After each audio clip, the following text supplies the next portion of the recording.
Here we go! This is just the title, to warn you what you are getting into. If you were coming here for a lecture on Sorician coprolites, you were in the wrong room, and you should leave now.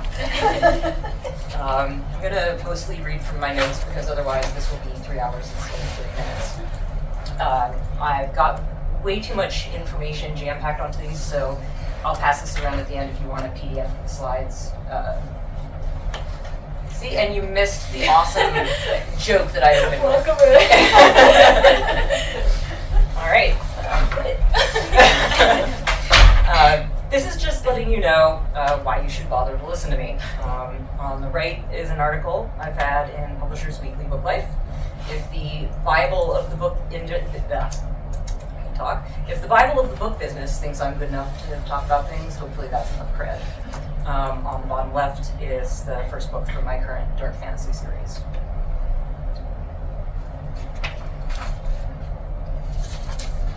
All right, I'm gonna skip the stupid find your why that everyone is doing now.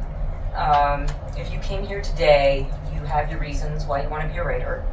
If you still want to be an indie writer by the time you leave here today, then no one should question you. The real question is, do you want to be an indie writer? There is one very good reason to be an indie writer, and that is control. Control over what you write, not giving away the rights to your work, getting 100% of the income from your sales, minus the fees from companies. How your work is presented to the world. You can choose your cover artist, the design. You can choose who your book is marketed to, and how. As part of the control aspect, you get to set how ethics-based your business is. You can choose what companies you don't want to do business with, which other artists you want to uplift, who you employ to help you, and what charities your business donates to, everything. The serious bummer of that is if you are keeping control over all of that, it also means you're in charge of not messing up any of it. What if you're writing a story in a genre that is just entirely oversaturated? How do you find that out? How will you possibly stand out from the crowd? What if you don't have the knowledge why putting the cover you love on the book means it will never sell? If you have no experience in marketing and promotion, how will you compete with people who have marketers and promoters? Choosing to work with a publisher means you get a certain amount of support, and the restrictions are actually there to help you and them make more money. Finally, those beautiful ethical goals you have may be completely at odds with making any money at all. For instance, if you publish your ebooks only on Kindle Unlimited on Amazon, you'll get a much higher percentage of the royalties, and they'll actually market you better. If you publish your book wide, then it will be in libraries and available on other platforms than Amazon, which you might not have the best warm fuzzy feelings about Amazon, but their company Audible, likewise, if you only publish to Audible, you will get better royalty payouts, and they will push your book harder than if you publish wide. But yet again, it won't be accessible in libraries or on more ethical platforms. So it's your choice, make less money, be more ethical, or make more money and maybe not feel so comfortable about the business choices you're making. But that's the first. So that's your first, and it's a complicated decision, but it won't be your last. I feel like I'm just going to say, ping. When I was working on my first novel, I went to a convention panel called So You Want to Be an Author? It gave me no useful information, and it was just a bunch of traditionally published authors sitting around saying, you don't really want to be an author. It's too hard. Trust us. But if they were published with shiny books out in the world, why was I going to listen to them? why would I let them talk me out of it when they had achieved it? So along the way, everyone kept telling me that it was a lot of hard work. And that wasn't a deterrent. I'm not afraid of hard work. Probably none of you are. But that isn't helpful either, because once I got out there and started doing the hard work, I eventually figured out that becoming a successful author requires so much more than hard work. You can work until you break yourself and never find success. I'm just going to say that one more time. As an indie author, you can work until you break yourself and never find success. I need you all to hear that because I didn't get that message when I needed it. The indie authors who make it don't just work hard, but they are also helped by luck, being in the right con after party at the right time, by connections, getting a hand up by somebody who's already a name in the business, or just a big name at all. But also, the more money you have, the smoother you can make the process. The more money that you can pay for marketing and promotion, the faster you will get to success. And there are unexpected expenses. For instance, you can pay to have your book be an Amazon bestseller. It costs over $5,000.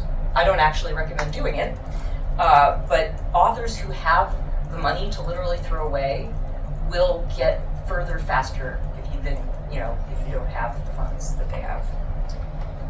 If you have enough money, you can buy your way to the New York Times bestseller list. Ping. This slide is why you shouldn't leave your day job when you publish your first book.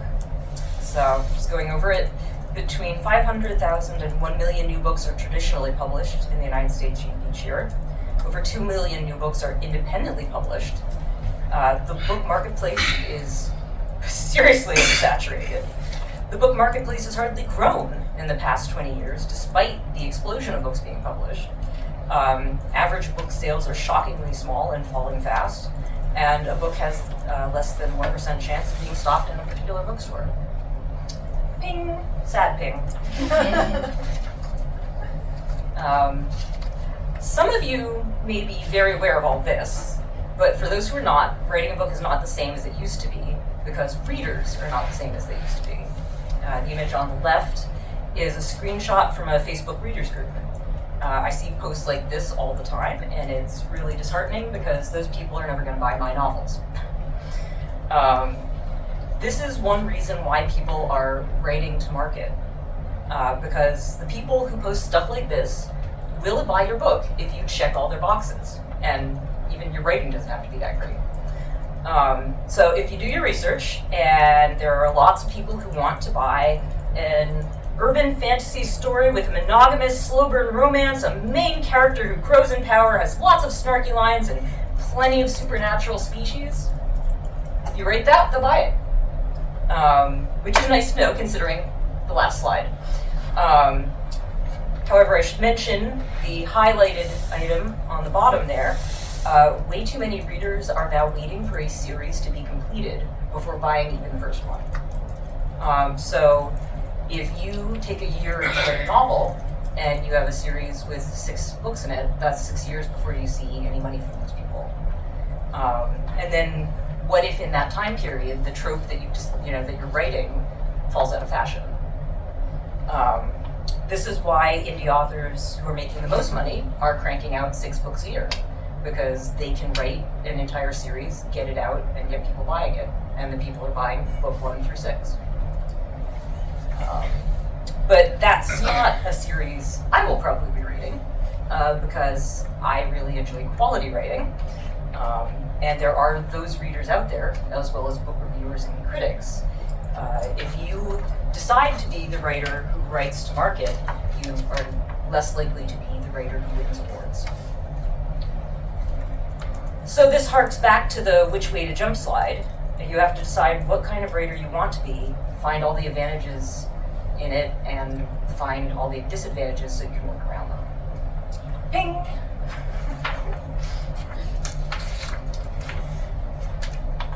This is here to demonstrate the pitfalls of getting advice on some aspect of being an indie author.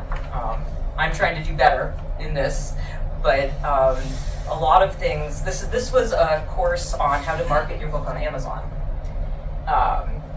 Everything seems easier in a demonstration, and lots of work doesn't ever get mentioned. This is a ludicrous example, and I'm still laughing about it, but if you're starting just do this thing, it does you a great disservice, because so not only setting up paperback, they don't even have ebook on here. So they're assuming you have ebook already. Yeah. You already did that. You already did that. But setting those up are time and effort and money. Never mind, can you afford to put out a hardcover? But getting an audio version of your book is just this massive investment of time and money.